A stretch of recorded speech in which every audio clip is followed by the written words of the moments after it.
Chair, we are now live. Thank you, Angela. Good afternoon and welcome to our virtual board meeting. As we continue to hold virtual meetings during this pandemic, there are a few housekeeping items that we should keep in mind.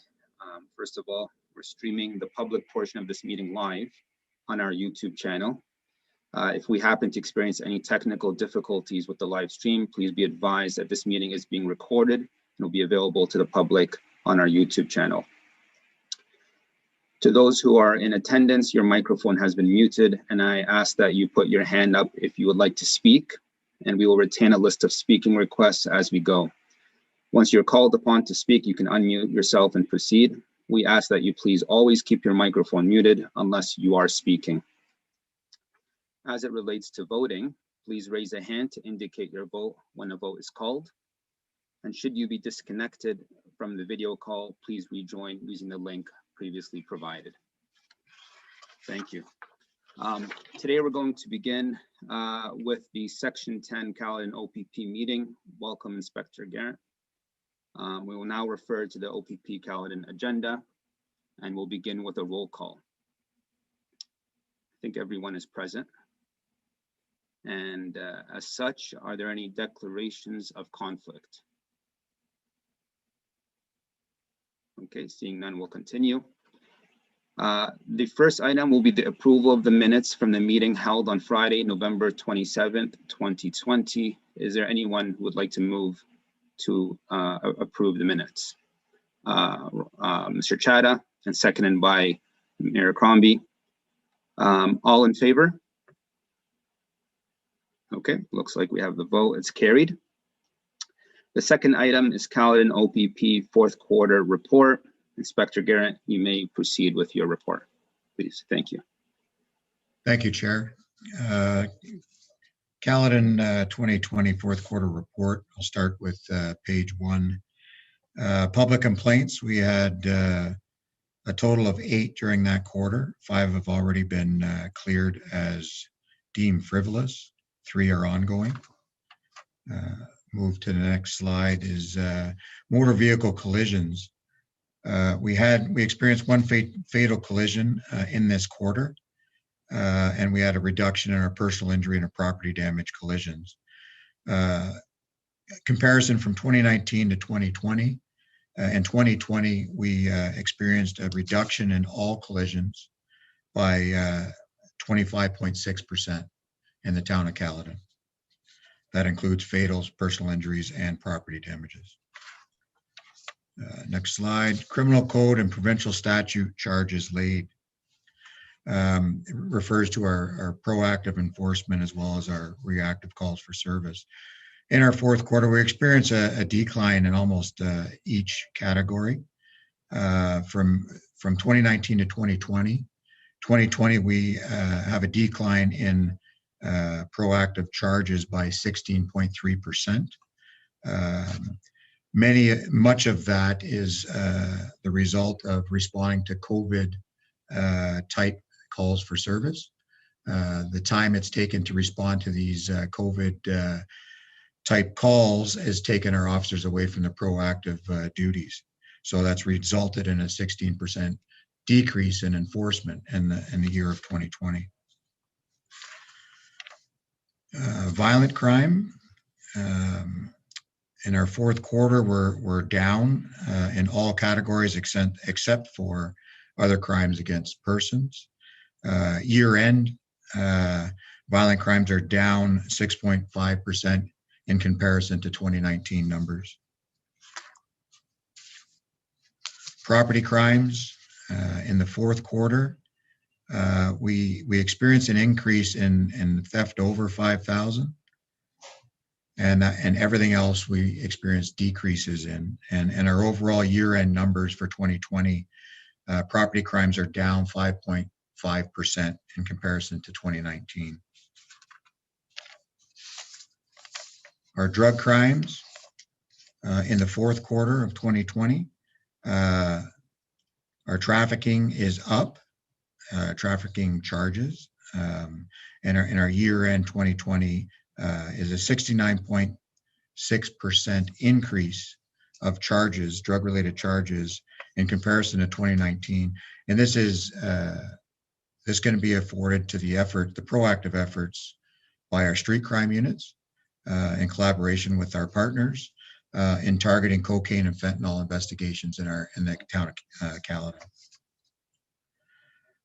Our clearance rates are in the fourth quarter are down slightly. However, year-end 2020 comparison to 2019, less than 1% difference. So our clearance rates are about the same for the year of 2020. And barring any questions from the board, that's a review of our fourth quarter results from the town of Caledon. Thank you for taking the time to walk us through those details. Are there any questions from board members? Mayor Crombie? I always find it interesting to review the stats. So I can imagine that property crime is down, the break-in entries are down 33%, everybody's home. So in Caledon, the violent crime is also down, which is good news. Do you have any stats on domestics? Because, you know, everybody cooped up and anybody in a volatile situation or, you know. Yeah, Mayor Crombie, through Chair Atia, our domestic charges are down 23%. So domestic related calls for service where a charge was laid are down 23%. Our calls for service, domestic related, are just slightly down, less than 2% down. So it's about the same. Statistically, there's not a change in how many calls we went to. Just the charges being laid for criminality are down quite a bit in 2020.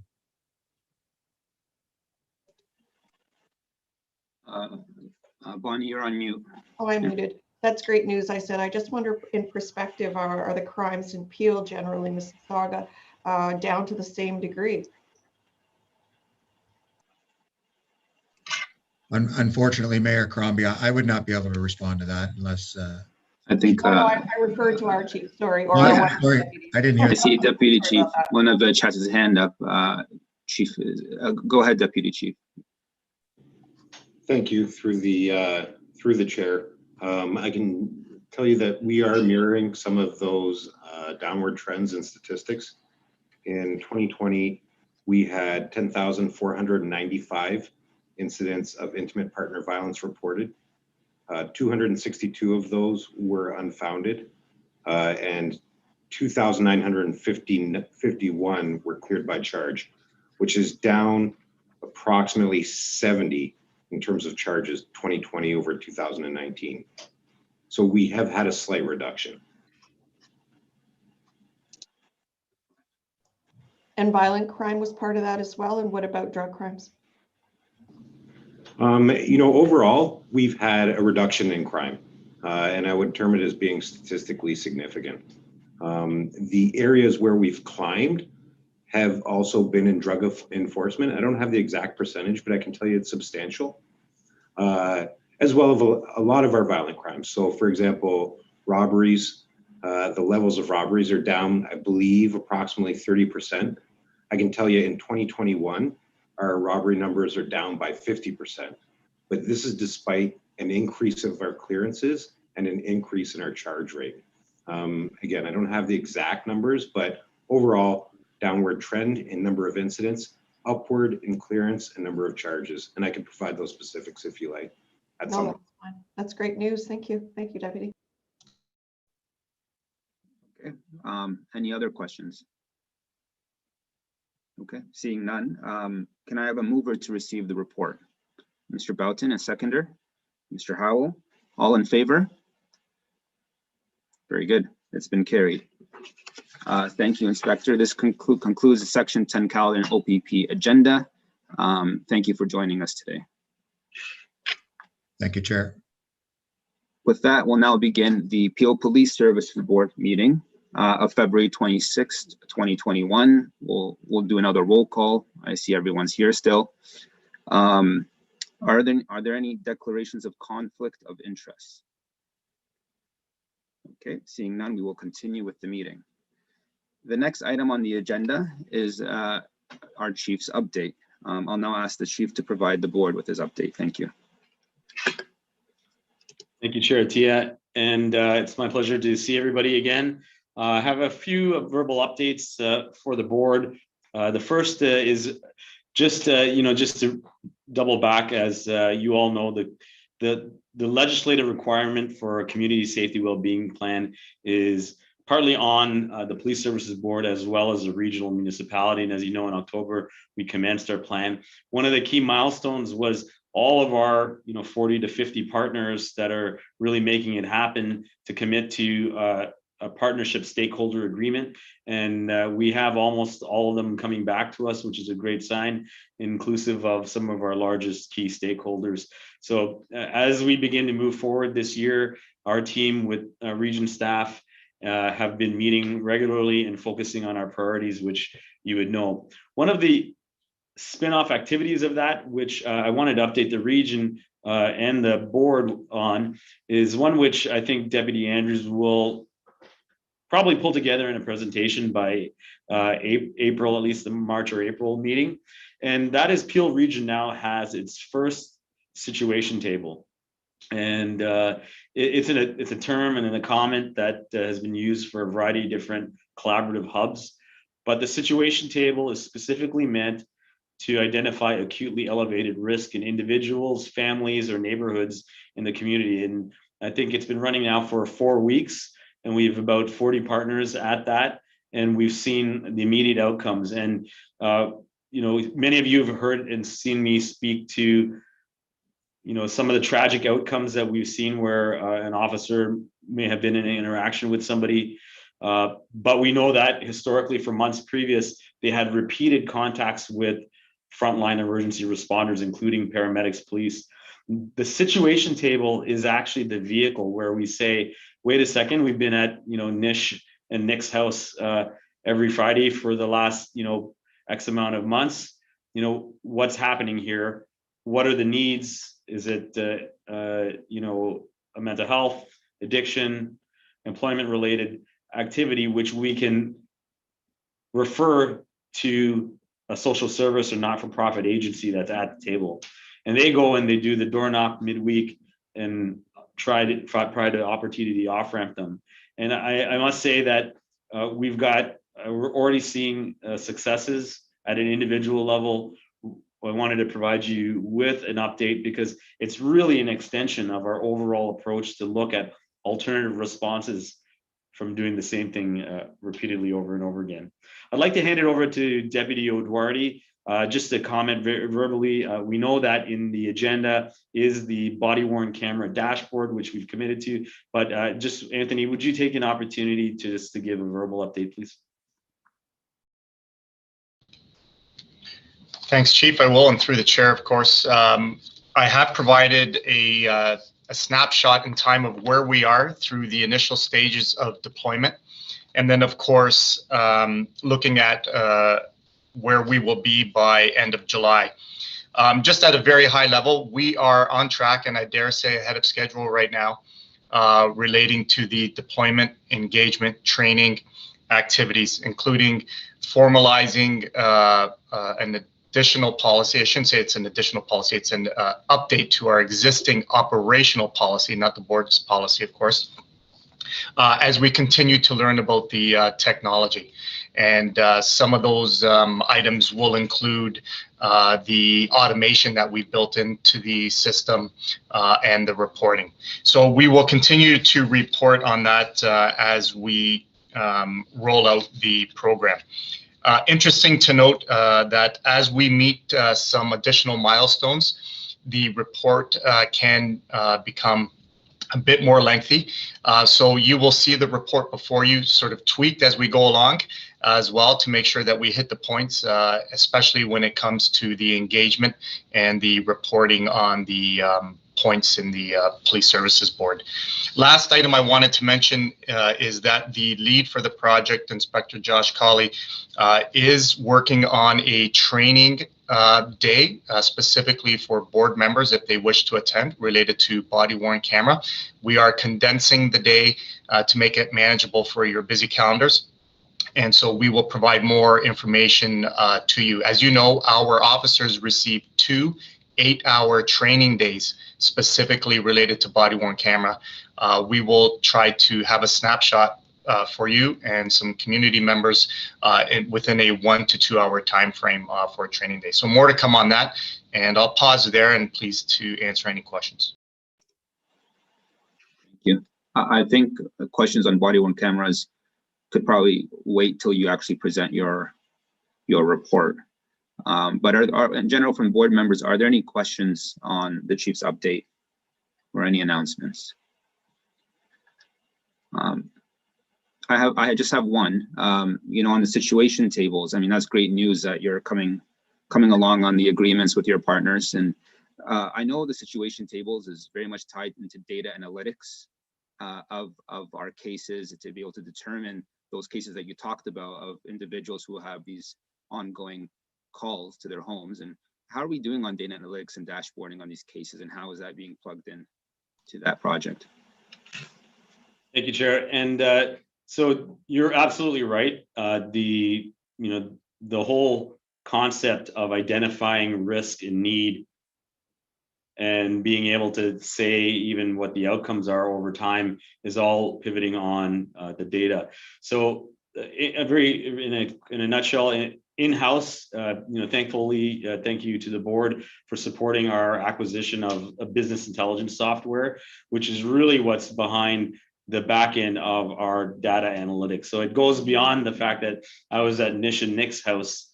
It actually talks about what are the risks that we're seeing. And so that information is used to drive our discernment of what needs to go to the situation table. And so that's the getting it to the table. The table itself is adopted a provincial standard called the risk tracking database, the RTD database, which is recommended by the Solicitor General's office.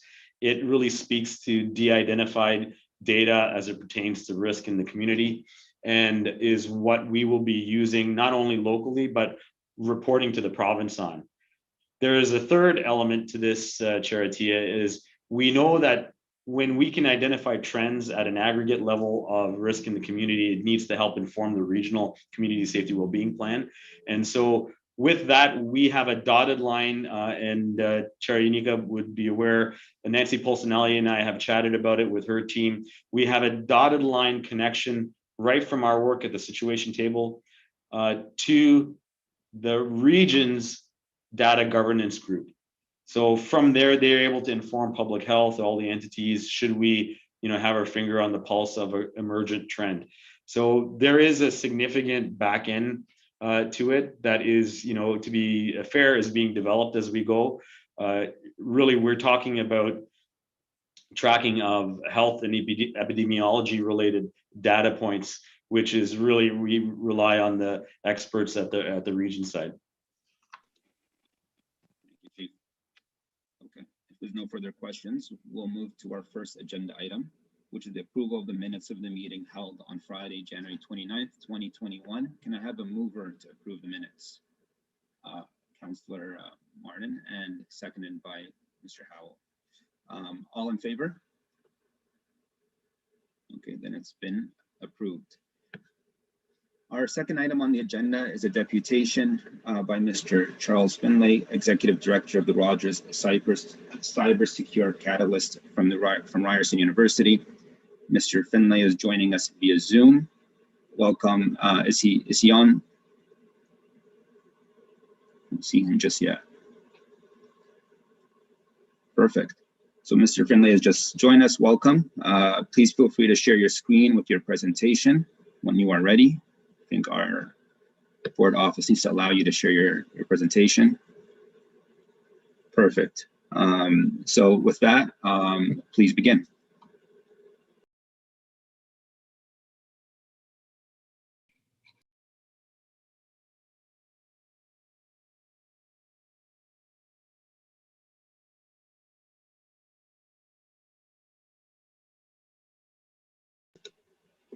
Mr. Chair, can you hear me? Yes, we can. Excellent. Good afternoon, Chair, board members, members of the Peel Regional Police. Thank you for having me here. My name is Charles Finlay, and I am the Executive Director of the Rogers Cyber Secure Catalyst at Ryerson University. By way of just very brief introduction, the Catalyst is a not-for-profit national center for cybersecurity activities operated by Ryerson University and located in Peel Region in downtown Brampton. The Catalyst delivers cybersecurity training and simulation exercises, operates a cybersecurity commercial accelerator to grow businesses, and delivers public education in cybersecurity in addition to other activities. The Catalyst was founded in 2018 by the City of Brampton, Rogers Communications, the Royal Bank of Canada, and the Government of Canada. I'm here to advise you of a proposal that the Catalyst has made to the Government of Canada, seeking funding from the Government of Canada for the establishment of a police cybercrime training center, or PCTC, in Peel Region. And I'm just putting up the executive summary on the screen. In making this proposal to the Government of Canada, I'd like to acknowledge partners from the private sector, including Rogers Communications, as well as the Canadian Police College and the Canadian Police Knowledge Network. I would also like to acknowledge the excellent advice and deep expertise of the Peel Regional Police, for which we are very grateful, as well, of course, as support from the City of Brampton. This proposal was made to the Government of Canada in February 2020, so just about a year ago. And discussions have been underway since that time related to this proposal. In very summary overview, the Police Cybercrime Training Center would do three things. First, the Police Cybercrime Training Center, the PCTC, would significantly expand current capacity in delivering cybercrime training courses for law enforcement personnel in Canada. The center would deliver Canadian Police College courses and allow for a significant number of additional spaces for more law enforcement officers to be trained in these courses than are available presently. This training would take place right here in Peel Region. Second, the PCTC would enable the creation of new and advanced courses for law enforcement specialists through collaboration with federal, provincial, regional, and municipal law enforcement agencies, the private sector, academic institutions, and others.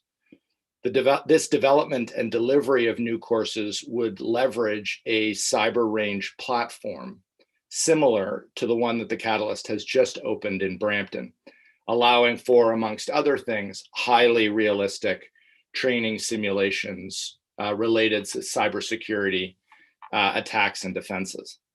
And finally, the Police Cybercrime Training Center would act as a hub, convening law enforcement agencies of all jurisdictions, national and international experts, and private sector and academic experts to discuss new threats and strategies to defeat these threats.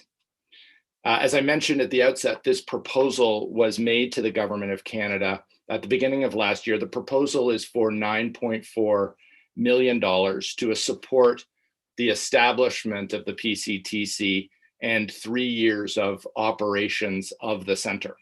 The center would operate on a cost recovery model, and the hope would be to keep fees for law enforcement personnel who would come to be trained at the center as low as possible. It's our hope at Ryerson University, as well as amongst our partners in developing and delivering this proposal to the federal government, that this Police Cybercrime Training Center would become very much a meaningful and effective addition to cybercrime training for police and law enforcement in Canada. And we're very excited that that proposal would situate this center in Peel Region. I'm happy to answer any questions from any of the members, of course. The full deputation slide deck is with you, and given time constraints, I won't go through it all, but I commend it to you for your review, and I'm happy to answer any questions either now or in the future. Thank you, Mr. Finley. Are there any questions or comments from the board?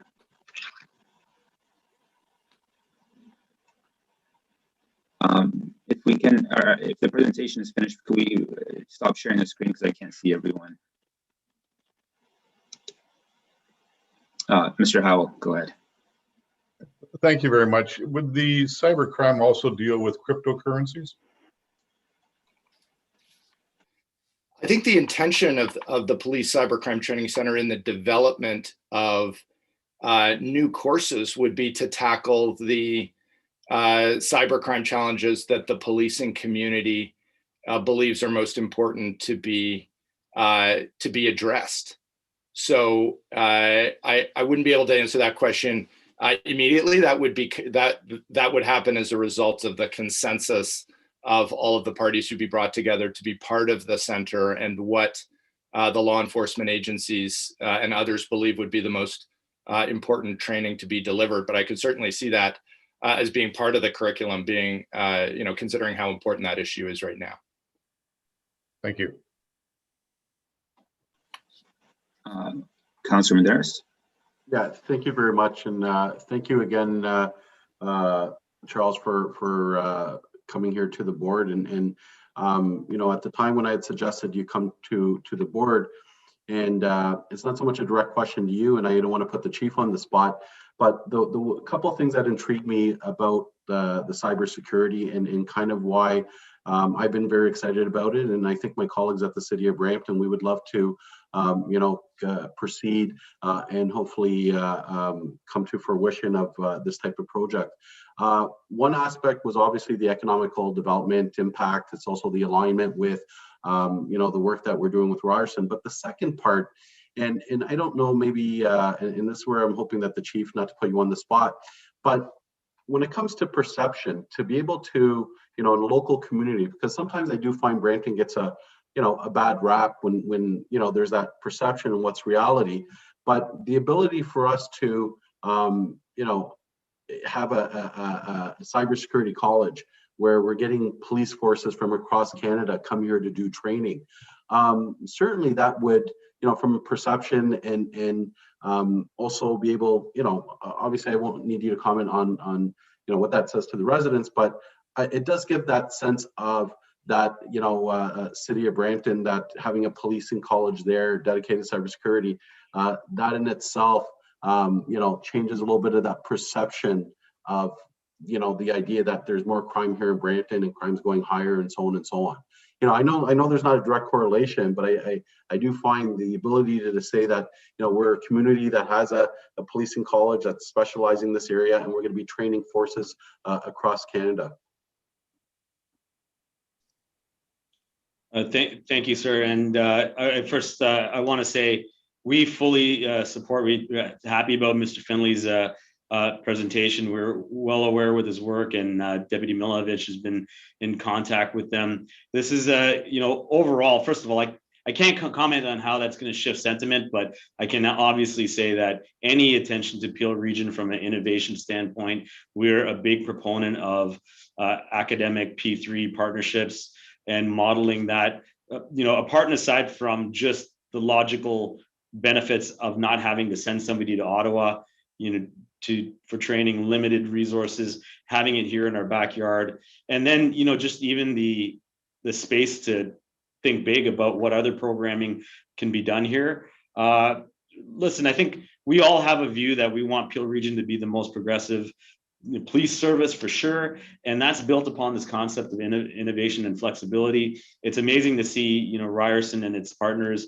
birthing that type of idea, and in time that will be a hallmark of the institution should they be successful in standing it up, and I think the benefits will be great in every regard. So I think it'll just be a good win for sure, and we welcome that 100%. Thank you, Chief. Columbia had her hand up. And then from there, we'll go to Nando. pretty much was going to say what the chief did. No, I enjoy that this is going to put Peel on the map, and anything we can do to enhance innovation and innovative practices and learn more about cyber technology is wonderful. So thank you. And Charles, to you, from your former life, I have one of your people in my office. And he says hello. Thank you very much, Mayor. Thank you. Chair Unica. Thank you very much. Can you hear me?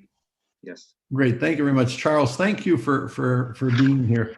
Charles, I have an overview, and I've expressed this before, and it's the challenge the old white guys like me have, which ironically you're seeing today. I'm referred to as Francis Unica today. That's because my son needed the computer last minute when his wasn't working for an exam at U of T. And sure enough, I don't know how to get rid of that name Francis. So that speaks to my issue that for those of us that are intimidated by technology and no technology has changed, I want to come to a very specific story that'll speak to the issue that I want to talk about.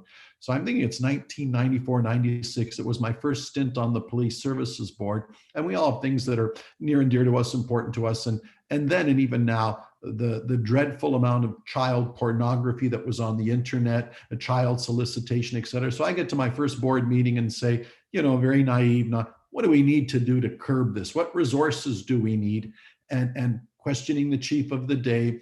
And yes, but this is technology and we're old core police folks. And I said, okay, but what resources do you need? Why don't you go where these terrible people are and arrest them? And of course, you learn they really aren't down the street. They're rewired and recircuited from transmitter to transmitter. And you think they're in Bermuda, and then that's past.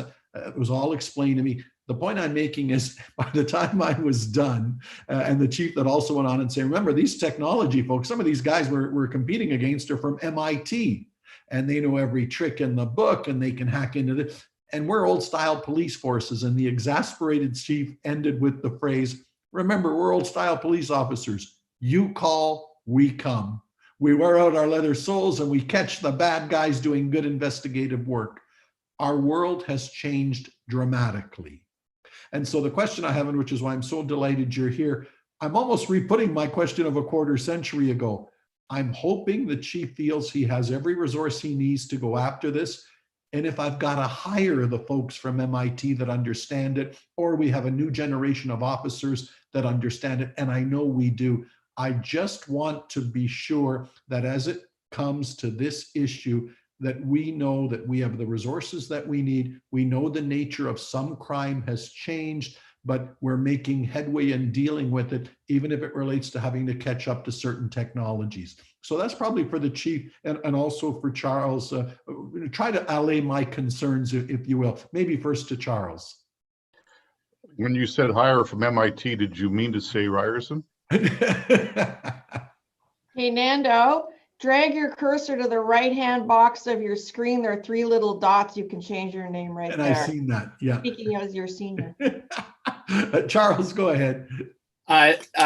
Thank you very much. Thank you very much for the question. And I'll just approach it this way. And in part, a reflection of my being here to speak to you is a reflection of a lot of things that are happening in a very exciting way, and that is collaborations between the academic sector, institutions like Peel Regional Police, the Peel region, the city of Brampton, and the private sector, companies like Rogers Communications, companies like the Royal Bank of Canada, and others who are stepping up.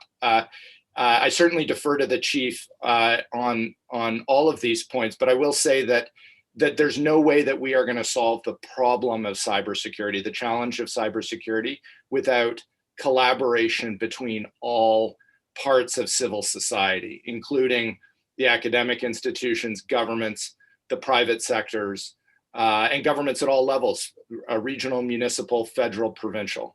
And I think that's a very important principle, and I think it's reflected in the work of the Rogers Cybersecure Catalyst in Brampton, and it's reflected in the great conversations we've had with the city of Brampton and with Peel Regional Police in developing and considering this proposal. So in answer to your question, I absolutely think everything that you said is right, and I would just say that one of the keys, it seems to me, is that collaboration between all parties that's reflected in the proposal.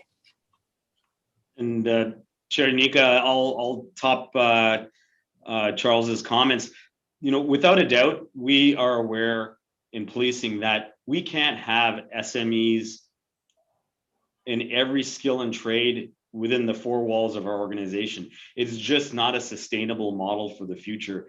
And this type of activity where you've got an academic institution with the front end, not just from a training standpoint, but from a solution, is where things are. And I might invite Anthony or Nick to top up on this, but we know we have at our fingertips subject matter experts in industry and at institutions here that we can lean on, that are at the front end of learning and innovation to resource when it comes to things like cybersecurity.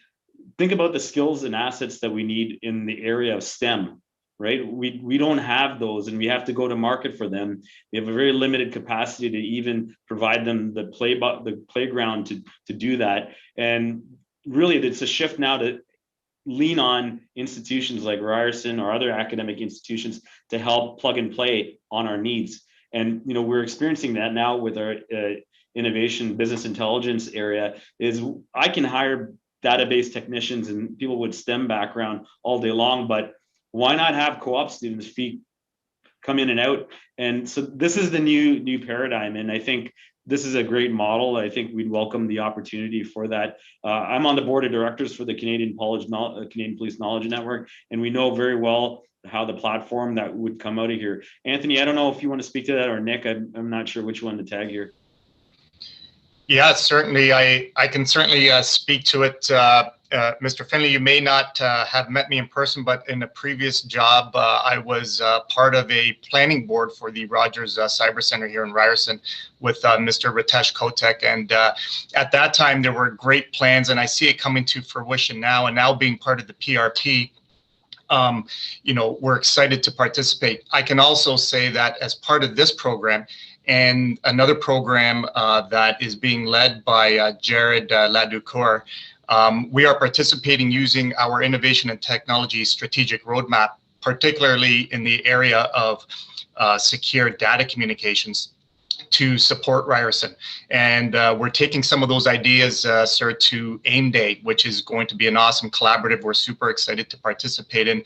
That's basically the validation of police-centric issues in cybersecurity with an academic lens, your folks taking a look at it and helping us through our issues. So this is a super opportunity and partnership.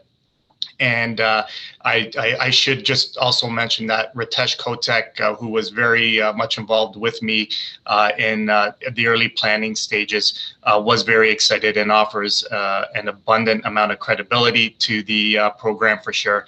And we're super excited to participate. Thank you, Deputy Chief. I have a couple of questions, but before that, please go ahead, Deputy Chief Monevich. Thank you, and through the chair. Again, just to top that up and probably answer the question on collaboration and, policing being defined by its jurisdictional borders. I think Charles and Anthony have done a great job of mentioning that, historically, we used to look at policing as being proprietary. If we didn't have the skill and it wasn't in our jurisdiction, that's where it stopped. That has completely changed. We rely on subject matter experts from within, probably more often than not externally, whether it be cybersecurity or internet child exploitation unit. We evolve in the programming we use. We now have artificial intelligence helping us categorize images. And we are, we're looking for the victim. And if they're not in our jurisdiction, we are partnering so heavily with other policing jurisdictions to make sure that people are brought to justice. And, just recently, we found and really saved the child that was at risk in a completely different country, which, we're not at the point where I can completely get into those details, but just as a demonstration of that commitment to finding people and helping them regardless of whether or not they're within PO. Thank you. Mr. Howell. Chief, if you could just address my understanding, if we have some contractual restrictions on hiring civilian experts in this field, if it would be considered a conflict with replacement of the officer position. Yes, I think, that's always at the forefront. I think the first acknowledgement is that if we have a role that is, a legislated responsibility of a sworn member, and we're reducing complement to go up in another model, like a civilian model, there would have to be some discussion from a contractual basis and a legislated basis. But in this sphere, Mr. Howell, it's really never existed before for us. So we're not really in that jeopardy of going down or replacing a sworn member with legislative duties or an existing job profile. And so quite often it's almost like we're chalking out brand new job descriptions, which we have never really noodled around with before.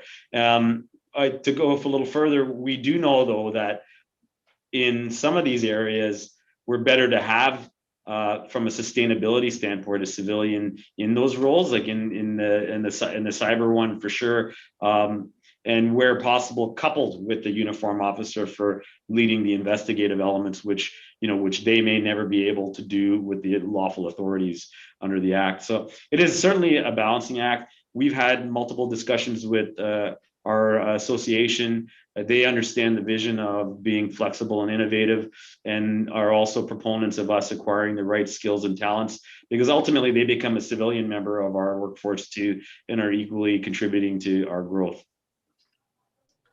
Thank you. That's encouraging. The association understands it's obviously a highly skilled position that would not require police skills. It's a technical position, and unless someone on the service already has those skills, it's good that the association recognizes our need for that. Thank you.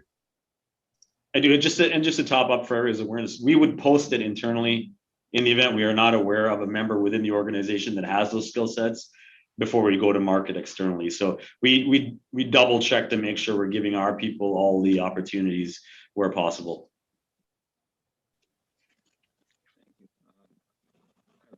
For Charles, I apologize if I missed it, if you already commented on this, but what is the estimated timeline for this? Thank you for your question. The request for funding is $9.4 million over 3 years. So that is the funding envelope. In terms of being able to stand up the PCTC, we believe that would take 8 months approximately, in terms of fitting out the various facilities that would be needed to house the PCTC and assemble the beginnings of the staff to support the complement. So that is our time frame. In terms of the time frame, we first approached the federal government in respect of this in February of last year, and conversations and positive conversations have continued from that time up till now. I have no knowledge of when any kind of decision will be taken by the federal government, but it's certainly our interest to continue to advocate with the federal government for this allocation. And someone who would go, would take your courses, the PCTC, would it be a Ryerson University degree? No, the idea would be that the Police Cybercrime Training Center would, amongst other things, deliver courses that are currently delivered by the Canadian Police College at Ottawa. In addition, would develop new courses in collaboration with other law enforcement agencies and others to develop new curriculum. So the immediate application would not necessarily be for a Ryerson degree, although, we can see how this looks and how it develops over time. The proposal and the idea of the Police Cybercrime Training Center is to create a foundation from which we can move quickly and flexibly to meet the needs of the law enforcement community, depending on what what the law enforcement community wants. So in the initial instance, in the initial phase, the idea would not be to deliver Ryerson University course credits. It would be to deliver a Canadian Police College curriculum, but that could develop over time. Okay, so Ryerson is just like a sponsor or a partner in this, essentially. Yes, Ryerson University, through the Rogers Cybersecure Catalyst, which is a national hub for cybersecurity activities, is a key proponent of this proposal. Okay, thank you very much. Are there any other comments from anyone else? Well, thank you, Charles. So with that, I call to move to receive the deputation. Can I have a mover? Okay, Chair Yanika, seconder. I think Ron Chada put his hand up. And so all in favor? Okay, it's been approved. Thank you very much, Mr. Finlay, for your deputation. We will now move on to new business. The next item is the missing persons urgent demand reporting. Chief, would you like to speak to this report? And if I can ask as well, if you can actually just, for the benefit of the board and the public, just to explain what an urgent demand is, because it's not really clear per se in the report. At least wasn't clear to me. So no, absolutely, and I was going to explain that with basically the report says 0. Really, you see, there's nothing to report. But the spirit of the report is what happened in 2018 is the provincial government legislated this regulation, which sort of balances our ability in crisis to get emergent information on somebody that is missing, that we believe might be an imminent threat of their health, safety, or life. So quite often, an officer may need a bank record really quick or cell phone information quick, which because of the risk to life, doesn't have the ability to, spend hours typing a search warrant and getting that. So, those demands have been recognized by the government, need to be made to protect life, but in the balance of transparency and ensuring the public knows when those authorities are utilized, there is a cycle of reporting that is mandated from me to you to the board. In this case, in my experience and seeing other organizations, there rarely gets to that point. It has to be pretty high profile. And as you can see in this last reporting cycle, this service has none to report. Nick, did I do a good job with that? Absolutely. I think you did a terrific job, Chief. The only thing I would potentially add is, obviously we've used 0 this year, but generally when they are used, it's when there's lack of grounds to believe a criminal offense has occurred as well, which is, another thing to consider in the need to make the request. Thank you, Nick. So you may see another report like this with maybe like a 1 or 0 data, but it's part of the public commitment. Most police services boards, it'll be posted. You can see how different agencies account for their demands. are there any questions or comments from the board?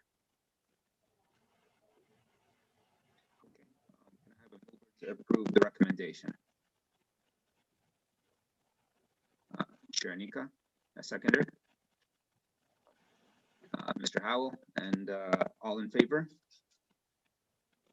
Okay, it's been approved. We'll move to item number 4. Item number 4, the 2020 External Funding Assistance Public Police Programs. Chief, would you like to speak to this report? So I'll pass it off to Ms. Carolyn Holmes to speak to it. This report is another requirement of external funding that comes to the board. Just an acknowledgement, and Carrie Lynn can probably unpack it more, is that it dominantly speaks to provincial grant funding.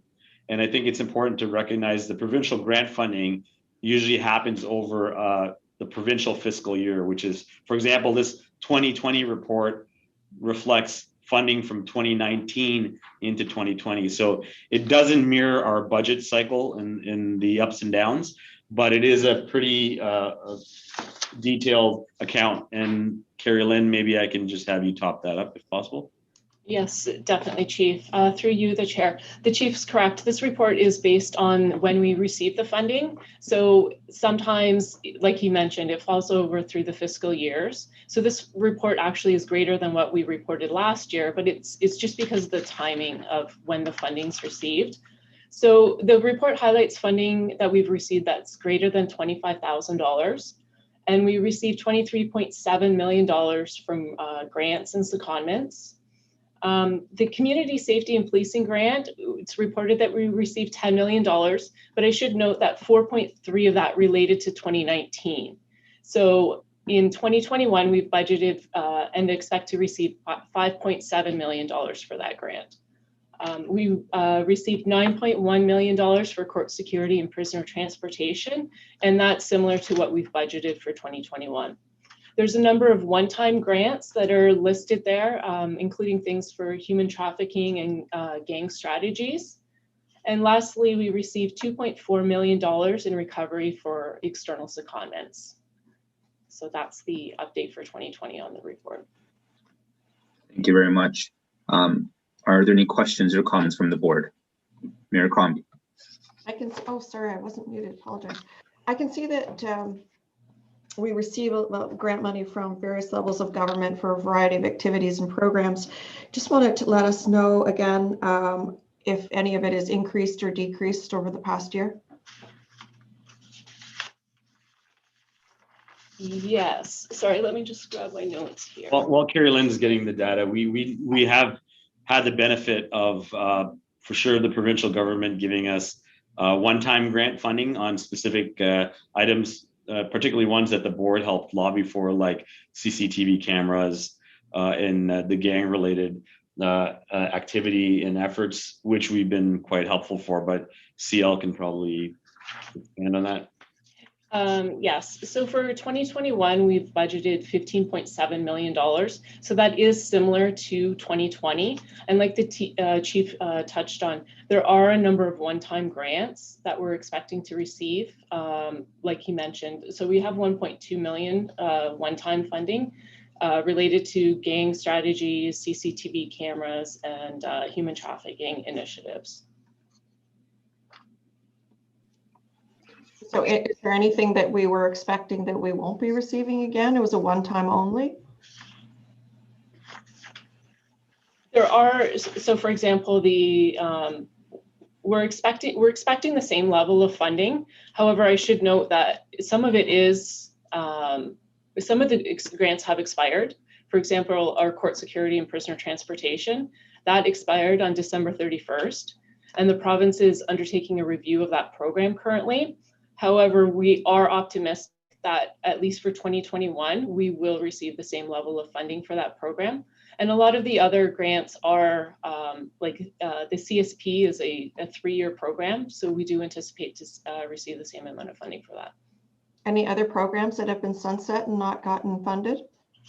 No, but like I mentioned, there are a few that are expiring in March of this year, which we just haven't heard back on. But I don't want to say that it's a guarantee, but they normally do. For example, our firearms grant is one that is coming up for expiry. Just looking here, I've got that. There's another one too, as well as the court security funding. Just to highlight for Carrie Lynn, out of our overall budget, provincial grant, our grants, even though they go up and down, they represent about 3% of our overall budget. And you all know that, the 96% of it is all on compensation benefits. We're so dependent on the little ups and downs that the province and the federal government may provide us, that each amount is very much appreciated and critical as part of our overall programming. So that's great. I just wanted to know if there's anything you needed us to lobby or raise our voices to ensure that it was forthcoming. Yeah, well, I think, one thing that Mary, you and I had chatted about before, and I think some of the board members have, and this might be something for future discussion, is really the funding stream to advocate for some of the work that we're doing. For example, our response to mental health. We know that we want the other systems to be resourced and strengthened. We want CMHA to get their dollars and cents, but it's such a big emphasis is on us and building capacity. And at present, there is not a single funding stream to our sector for that space and area. And I'm a big advocate of the other systems getting their funding and support. Not always about us, but there is some narrative that come to help us come alongside these initiatives. Thank you, Chief. Any other questions? Okay. Can I have a mover to approve the recommendation? Okay, Mr. Howell, and seconded by Mayor Crombie. All in favor? Okay, it's been approved. Thank you, Carrie Lynn, for that update. We'll move to the next item on the agenda, 4A, body worn camera status report. Deputy Edwardi, please proceed with the update. Okay, thank you. And as I indicated before, the overall project health is excellent. We are on track to meet all our targets. In fact, ahead of schedule in some. That includes training, device configuration, deployment, engagement planning, live streaming parallel project, and our digital evidence management solution configuration and implementation, which is a massive part of the program. You will see in the top right-hand corner, on track in terms of resources is highlighted in yellow, and we will continue to do that until we find a stable environment relating to COVID-19. We are always at jeopardy in terms of resourcing for the project. It is a severe impact factor for us.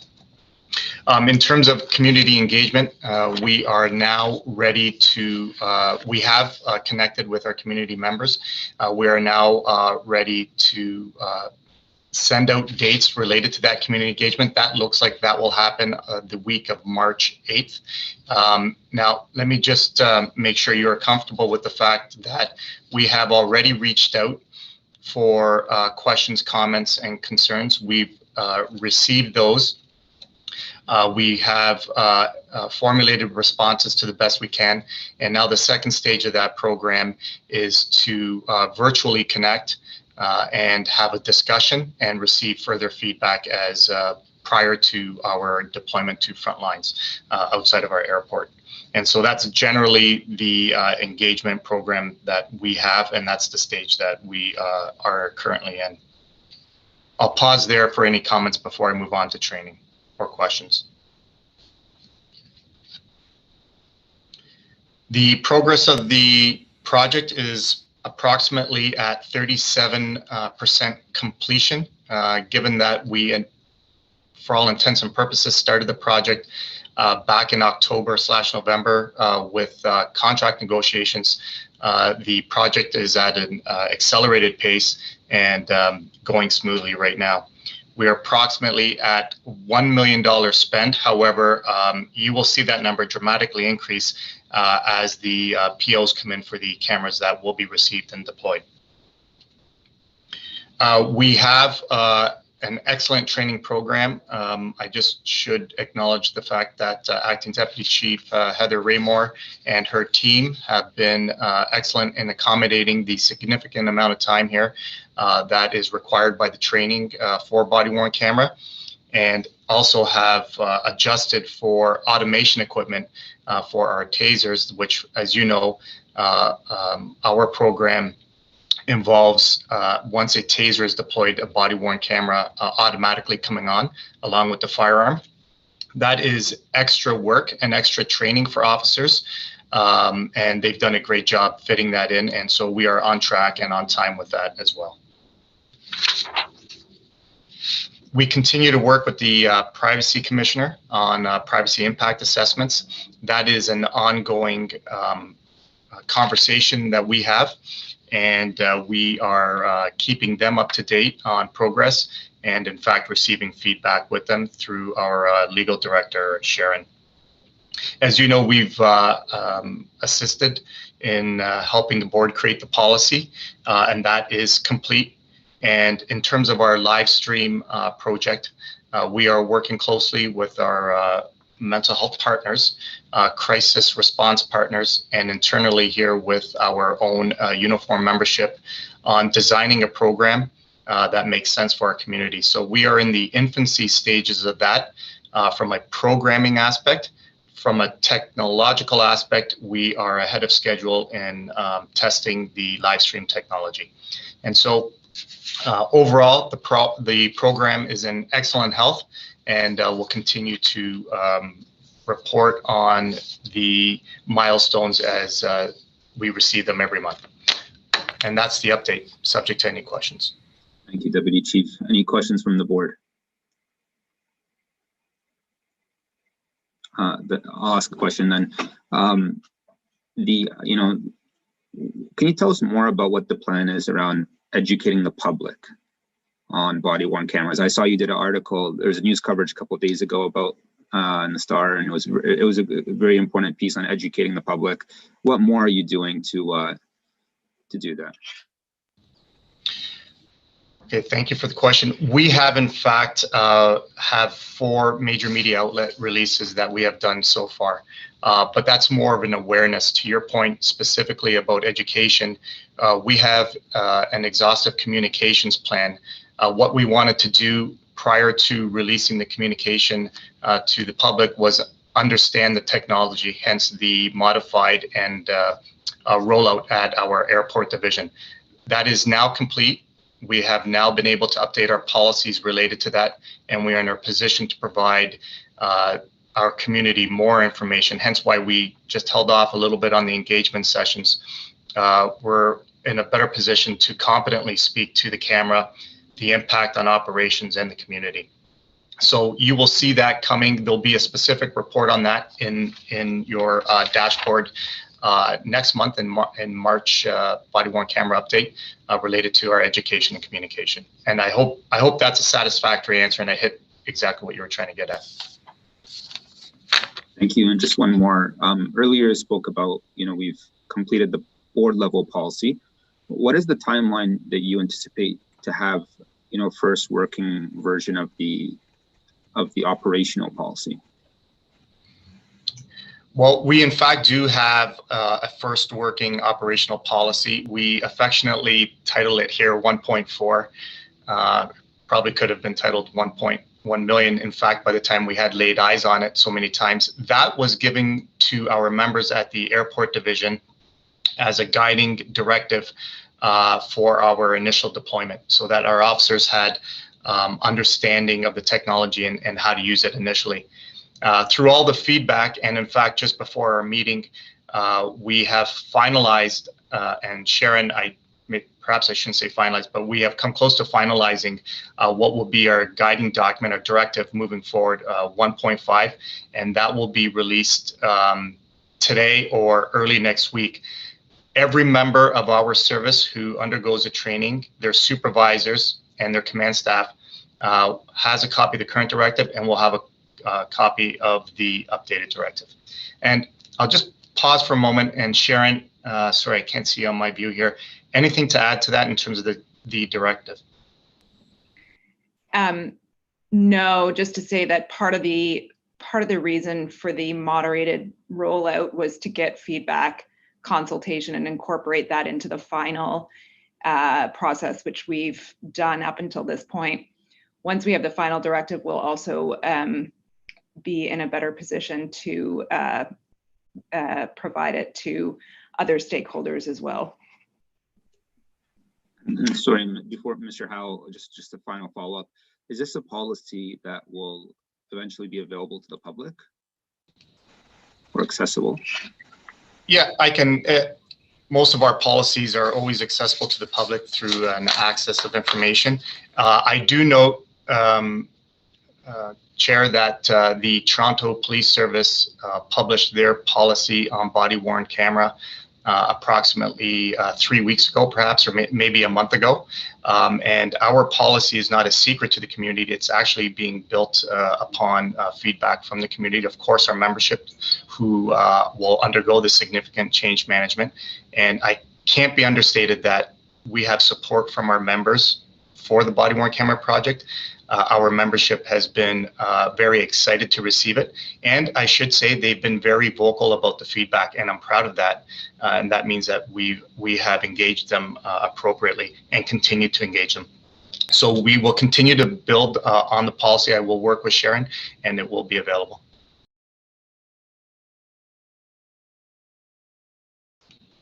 I just missed the last part of what you were saying. I believe you're on mute, Chair. Sorry, I said thank you. And Mr. Howell, please go ahead. Thank you, Deputy. Just a quick question on camera allocation. Have you decided whether you're going to personalize usage and what battery duration is? And when new technology comes, will the funding be from our end to buy all new batteries? And what do we effectively expect the time span of a battery during the officer's day? Okay, I think I've got all of them. I'm just going to write the last one down. The battery life is from the vendor supposed to last during an officer's 12-hour shift, the entire shift. Now, through our initial deployment at the airport, during all those deployment hours over the course of about 6 weeks, we had one instance reported where a battery failed to last during the entire shift. So we're looking into that specific incident. What we do also want to know is that officers will be provided a recharging opportunity. And we are currently figuring that out, whether that is from their vehicle, like your USB charging cable, or whether that is going to be a docking station alternative. So the battery life seems to be good and a non-issue at this point, but we obviously will monitor.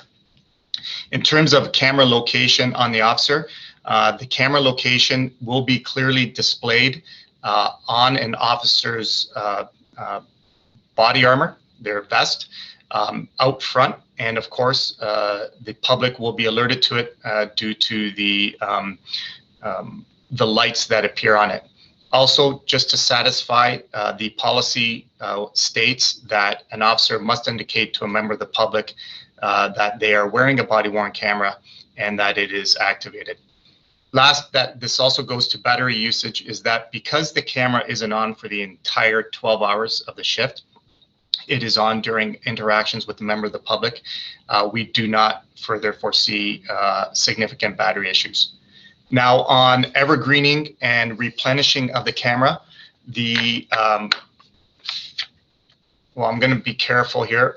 The contract that we signed provides for the refreshing of the camera and I'll have to just dig it up 2 or 3 years within the current confines of the contract at no added cost. And lastly, will the camera be shared amongst officers as they become available, or will there be some personalization between certain officers? I knew that was the one I forgot. Oh, actually, I didn't know, or else I would have spoken to it. The cameras are a personal issue, which means an officer will, prior to duty, retrieve their own specific camera. It will be theirs to maintain, to look after. And as stated in a previous board meeting, one of the main reasons for that is that we know that equipment is cared for professionally by our officers to a higher standard when personally issued. And that way an officer has also ownership of that specific endpoint device. I imagine it'll be also much more helpful in court for DEMS purposes and continuity of evidence. That's correct. Thank you, Mr. Howell. Any other questions from the board? I'll just say before moving to the motion that, you know, I have many years of technology implementation experience. I need to commend you, Deputy Chief, for how fast, not just with body-worn cameras, but also the other technology projects our board has approved and your team has been working on. It's quite impressive how fast you're moving on these and bringing them to implementation. So thank you for all the hard work that you and your team are doing on this. So with that, can I have a mover to receive the report? Mr. Boughton, and seconded by Mayor Crombie. All in favor? Okay, so it's been approved. This concludes the public portion of the Peel Police Services Board. Thank you to all those from the public who have joined us, and we will adjourn for 5 minutes and then move into our in-camera through Zoom conferencing. Thank you, everyone.